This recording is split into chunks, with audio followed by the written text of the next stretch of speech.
네, 감사합니다. 하나님께서 우리의 예배 기쁘게 받아주실 줄 믿습니다. 다 같이 2시에 우리 전 성도들이 모여서 찬양하고 예배 시작하니까 너무 좋습니다. 편안히 쉬시고 그다음에 식사도 하신 다음에 다 같이 모여서 이렇게 계속 찬양했으면 좋겠습니다.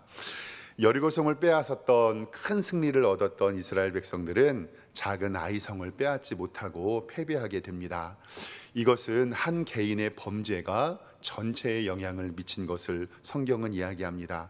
즉 불순종으로 말미암아 그 하나님의 성령이 그들과 함께 하지 않았기 때문에 그렇습니다.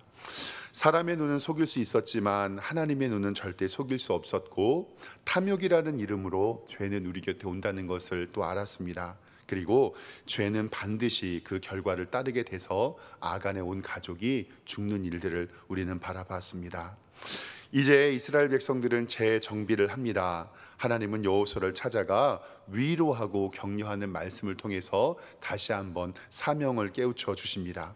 우리가 읽진 않았지만 여호수아 8장 1절에는 이렇게 기록이 되어 있습니다. 두려워하지 말고 놀라지 말라. 군사를 다 거느리고 일어나 아이로 올라가라. 보라, 내가 아이의 왕과 그의 백성과 그의 성읍과 그 땅을 다 내 손에 넘겨주었다라고 성경은 말씀은 기록하고 있습니다. 이제는 이스라엘 백성들은 재정비하고 아이 성을 찾아가 그를 공격하려고 준비하고 있습니다. 여호수아는요, 하나님의 말씀에 순종해서 3만 명의 군사를 이끌고 밤에 매복을 하고 준비를 시킵니다. 첫 번째 전투에서는 이 아이성을 얕잡아 보고 정탐꾼의 보고만 받고서 살펴보지 않고 3천 명만 끌고 올라갔는데 대패를 했습니다.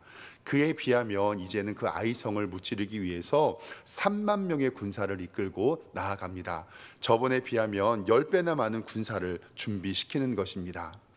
선발대가 아이성을 공격하는 것처럼 하고 도망가면 적들이 쫓아올 때에 그 성읍을 멀리 떠나면 그때 빈 성읍을 공격하는 빈집 털기의 작전을 이 여호수아가 하나님의 명령으로 인하여 계획했습니다.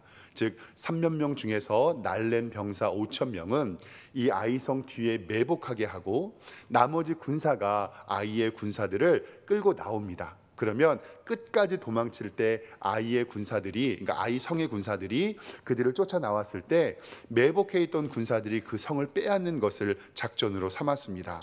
그래서 여호수아 오늘 말씀 8장 7절에 보면 너희는 매복한 곳에서 일어나 그 성읍을 점령하라라고 말씀하고, 하나님께서는 그 성을 너희에게 주셨다라고 다시 한번 언약을 확인을 합니다. 여호수아와 그 군대는 하나님 앞에서 작전을 짜고 기다립니다. 그리고 아침 일찍이 일어나서 5천 명은 아이성 근처에 매복을 하게 됩니다. 8장 14절에 이렇게 기록이 되어 있습니다. 아이 왕이 이를 보고 그 성읍과 함께 일찍 일어나 급히 나가 아라바 앞에 이르러 정한 때에 이스라엘과 싸우려 하니 성읍 뒤에 복병이 있는 것을 알지 못했다라고 성경은 기록하고 있습니다. 이 아이성과 아이성의 왕도 주민들도 첫 번째 전투에 큰 승리를 거두었기 때문에 주위를 돌아보지 않은 것 같습니다. 그래서 이스라엘 백성들이 5천 명이 아이성 뒤에 매복한 것을 알아차리지 못했습니다. 여호수아는 군사들을 공격하는 척 하다가 거짓으로 패한 척을 하고 광야길로 도망갑니다.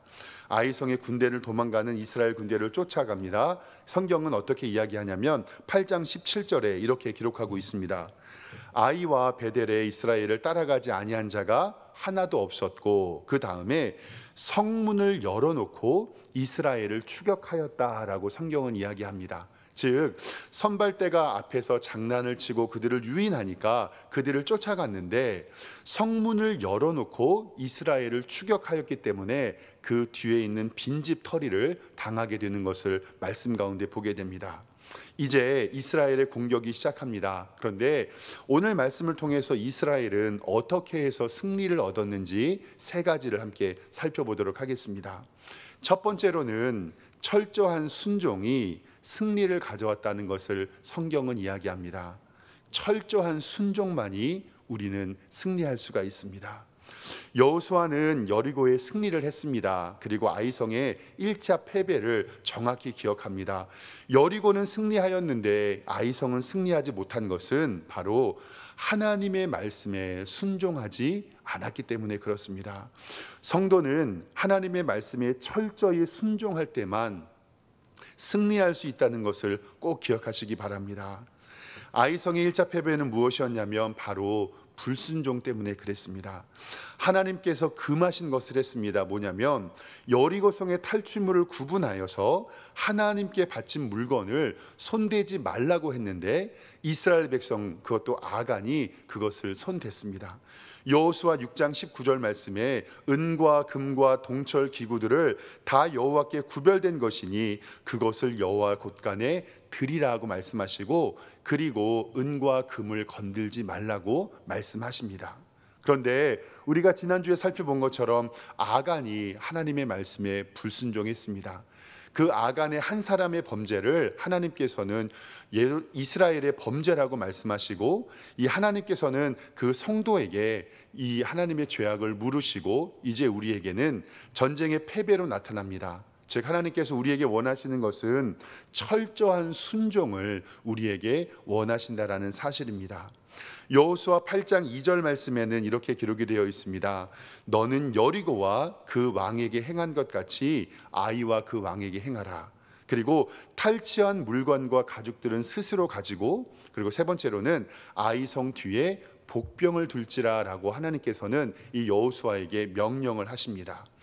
여호수아는 하나님의 말씀에 철저히 순종합니다. 첫 번째 명령은 무엇이었냐면 너는 여리고 왕과 그에게 행한 것 같이 아이와 그 왕에게 행하라라고 하는 것은 뭐냐면 여리고 성에서 다 그들을 멸하여 죽였던 것처럼 아이 성도 그와 똑같이 하라는 말씀입니다. 여호수아는 하나님의 말씀을 철저히 순종하고 전쟁을 이기게 되는데 아이 성과 모든 이들을 명령대로 죽이는 것입니다.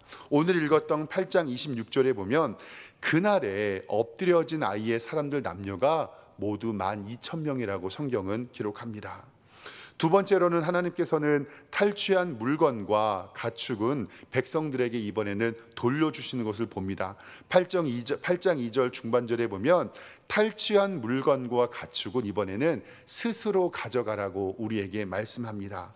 그리고 세 번째로는 하나님께서는 아이성 뒤에 복병을 둠으로 말미암아 전쟁을 준비하라고 하셨는데 아이성 뒤에 복병을 둔 것이 바로 이 전쟁의 핵심이었습니다.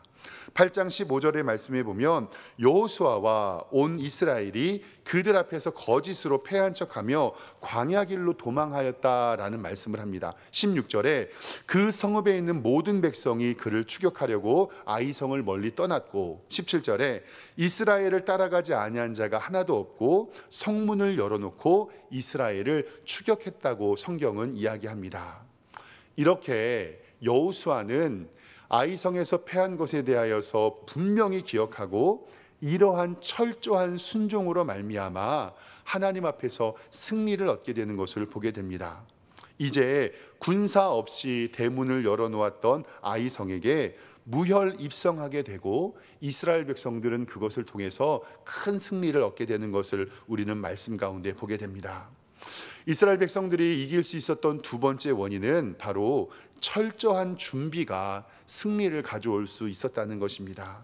철저한 말씀의 순종과 철저한 준비를 가져올 수 있는데 읽지는 않았지만 여호수아 8장 3절에서 9절 말씀에 보면 이 철저한 말씀의 순종이 철저한 준비를 가지고 옵니다.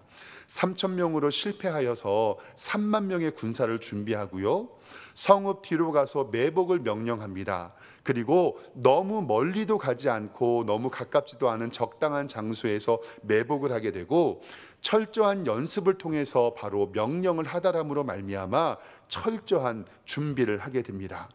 그리고 매복군들을 격려하고 명령한 후에 성경은 이렇게 했다고 기록을 하는데 오늘 여호수아 8장 8절에 보면 이렇게 기록이 되어 있습니다. 성읍을 취하거든 여호와의 말씀대로 행하라. 9절에 그들을 보내매 그들이 매복할 곳으로 가서 아이 서쪽 베델과 아이 사이에 매복하였고 여호수아는 그 밤에 백성 가운데 잤더라라고 기록하고 있습니다. 저는 성경과 성경의 기자가 의도적으로 여호수아의 잠자는 위치를 기록했다고 생각합니다. 왜냐하면 이 민족의 지도자였고 많은 백성을 거느린 여호수아는 별도의 숙소가 있었을 거고요. 그리고 경비가 있는 곳에서 잠을 자야 하지요. 왜냐하면 그 이스라엘 백성들을 대표하는 사람인데, 그런데 오늘 9절 말씀에 보면 여호수아는 그 밤에 백성 가운데 잤다라는 이 말씀은 성경 기자가 의도적으로 여호수아가 현장에 있었다는 것을 이야기하고 있습니다. 그 밤에 백성 가운데 잤다라고 하는 것은 여호수아가 이러한 철저한 준비와 백성들을 격려함으로 말미암아 하나님의 뜻을 이룬 것을 보게 됩니다. 그리고 여호수아 10장 1절 말씀에는 이렇게 기록하고 있습니다. 여호수아가 아침에 일찍이 일어났다. 아침에 일찍 일어난 것이 뭐가 그리 대단한 것이냐고 생각할 수 있겠지만, 여호수아는 현장에서 긴장하고 아침부터 일찍이 준비했던 것을 바라보고 있습니다. 이러한 준비가 승리를 가져올 수 있었습니다. 만약에 하나님의 약속만 믿고 준비하지 않는다면 승리할 수 없었지만, 이렇게 철저한 준비로 하나님께 나아갈 수 있었습니다. 우리의 삶 가운데서 예를 들어서 하나님이 다 알아서 해주시겠지 이렇게 이야기하며 준비하지 않는 것은, 이것은 믿음이 아닙니다. 이것은 바로 불신앙입니다. 우리는 하나님의 약속을 부여잡고 철저히 준비하고 철저히 계획함으로 말미암아 하나님의 뜻을 이루어야 됨을 꼭 기억하시기 바랍니다. 위대한 일을 성취하기 위해서 먼저 하나님의 은혜가 선행되어야 하는 것은 맞습니다. 그러나 그 역사는 나를 통해 일어나기 때문에 우리도 최선을 다해야 하는 줄 믿습니다. 앞에 있는 박 목사도 말씀 준비를 하기 위해서 매일 열심히 준비를 합니다. 늘 부족하지만요. 그런데 때로는 목사님들이 농담으로 이렇게 말씀하시는 분들이 있습니다. 우리 성도님들에게 그날 하나님의 은혜를 주려면 그 바로 전에 성경 말씀을 딱 펴가지고 거기에 딱 보이는 말씀을 따끈따끈하게 전해야 된다고. 근데 어떻게 보면 실력 있는 목사님들이나 신령한 목사님들은 그게 가능하지만 저는 그렇게 못합니다. 말씀을 보고 책을 찾아보고 준비하고 공부하고 그리고 손으로 쓰고 또 적어야 하나님의 말씀을 준비할 수가 있습니다. 그런데 이렇게 준비하더라도 하나님께서 물론 다른 은혜의 방편으로 인도하실 수 있지만, 그렇게 된다면 그것이 하나님의 뜻인데, 만약에 박 목사도 설교를 준비할 때 하나도 준비 안 하고 오늘 하나님께서 내게 말씀을 주시겠지 성경을 쫙 펴고 그날 본 말씀을 읽는다면 이것은 믿음이 아닌 것을 분명히 이야기를 합니다.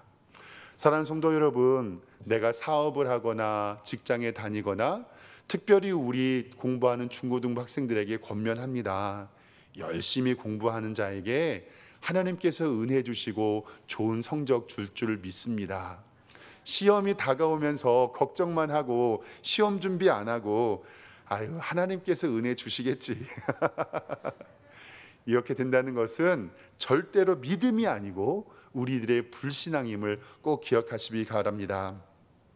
말씀을 준비하면서 주석에 보니까 서양 속담에 이러한 격언이 있다고 적혀져 있었습니다. 하나님은 우리에게 비프 스테이크를 만들어 주시지는 않는다. 이게 어떤 말이냐면, 그 원료가 되는 소를 잘 길러주시고 우리에게 은혜를 베풀어 주실 수는 있지만, 그 소를 잡아서 맛있는 스테이크를 만드는 것은 우리의 몫이라는 것입니다. 즉 우리 교회도 마찬가지입니다. 하나님께서 내게 불러주시는 최선의 장소에서 우리가 하나님의 사명을 기억하고 최선을 다하여 준비할 때 하나님께서 우리에게 은혜 베풀어 주는 줄 믿습니다. 우리의 삶 가운데 믿음과 은혜를 어떠한 기적이나 요행으로 착각하는 것은 불신앙입니다.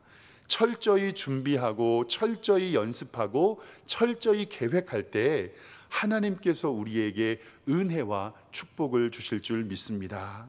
전에 말씀드렸던 것처럼 종교 개혁자들의 이야기처럼 어떤 일을 할 때는 하나님이 안 계신 것처럼 준비하고 모든 일을 마친 후에는 모든 것이 하나님의 은혜임을 고백하라라는 종교 개혁자들의 이야기가 마음에 듭니다.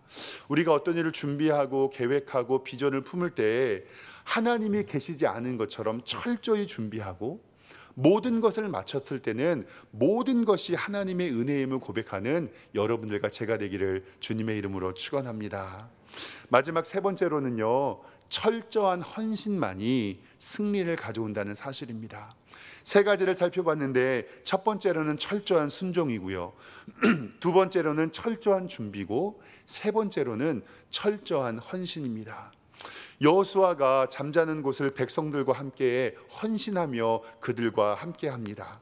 즉 지도자들의 솔선수범이 헌신에 필요한 중요 요소라는 것을 이 여호수아는 알 수 있었습니다. 백성들도 자기 자신의 자리를 지키며 헌신합니다. 11절에서 13절의 말씀을 보면 매복한 군사와 약을 올리는 군사, 도망가는 군사, 그리고 자신의 위치에서 최선을 다할 때 그들은 승리가 할 수 있었습니다. 하나님의 교회를요, 때로는 방주, 배에 비유할 때가 있습니다. 그런데요, 배에도 여러 가지의 종류의 배가 있는 것을 우리는 압니다.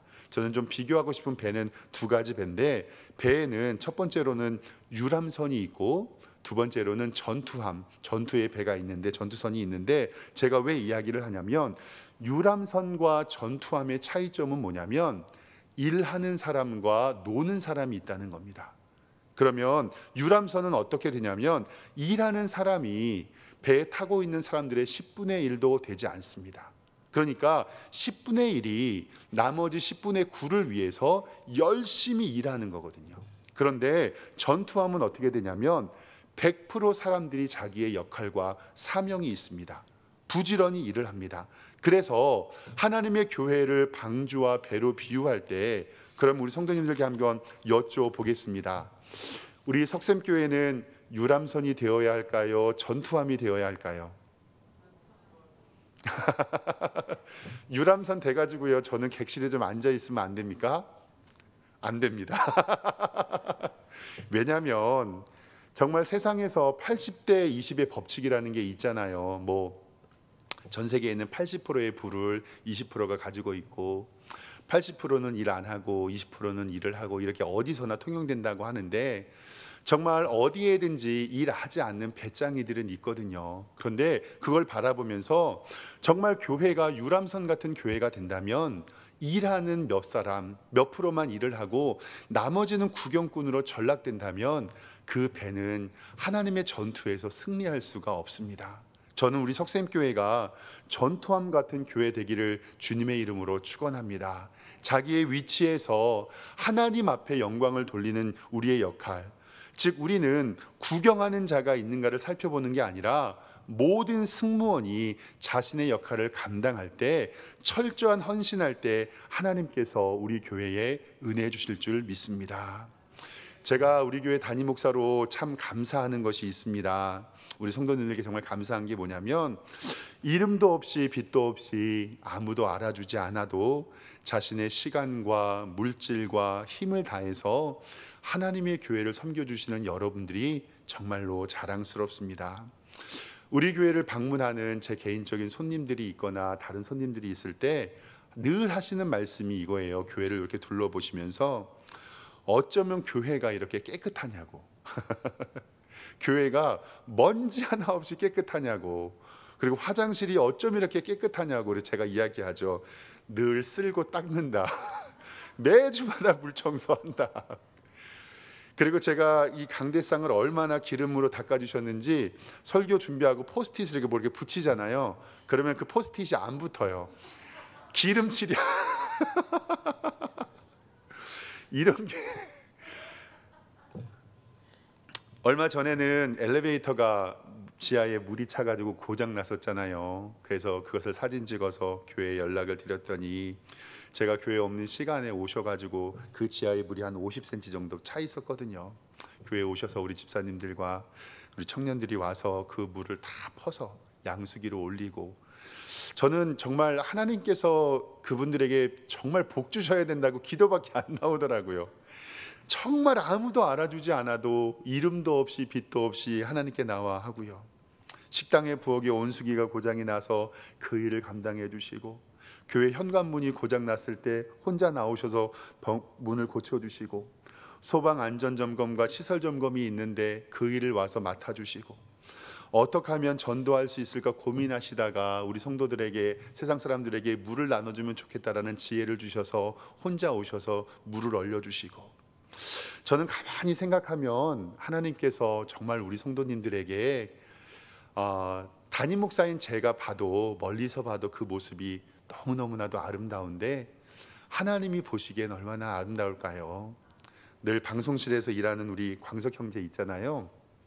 제 방에 처음에 제가 우리 교회 온 다음에 컴퓨터도 없고 인터넷도 없고 전화기도 없고 시설이 아무것도 되어 있지 않았거든요. 근데 신기하게 새벽 예배 드리러 오면서 하루하루 올 때마다 하루는 컴퓨터가 딱 생깁니다. 그 다음 날에는 인터넷이 연결돼 있고요, 그 다음 날에는 전화기가 연결되어 있고, 그 다음 날에는 블라인드가 달려져 있고, 좀 달았다고 말해주면 좋은데 말도 안 해주고 혼자 일해놓고 갑니다.